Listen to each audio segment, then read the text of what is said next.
Hello guys, wala jud ko magdahom nga may nani ako ang kumingking tanawa. Alauna sa kadlawon ganiha. Sus garon kay lami na katong tulog. May nanang mga orasa lami na biya kay atong tulog. Hala ka karon. Pagkasakita gid mo ra jud og badlisan bitaw og blade. Ana jud akong gibati. Basta jud na akong singgit ay natingala gid tong mga silingan. Basta na akong hilak. Uy, basta na akong pagkasakita gid kaayo kag may biki nagnipon ng mga ilaga. Uy, Ginoo ko karon pa yung taon na natabunan ang bangag nga napaakan ko sus Ginoo ko. Latong niagi gipaak-paak ra ko ginagmay karon wa na gipadug-an na jud ko niya. Dili ra ba ni siya makakuan or kinahanglan jud ko magpa anti-rabies pud ani niya.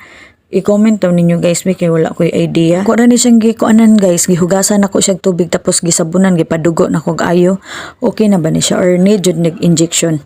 Please comment daw guys, kay hadlok ba kay ko Makuan ko ba kung magpa-inject ba ko or dili? Manang gusto ko makabalo. Salamat guys.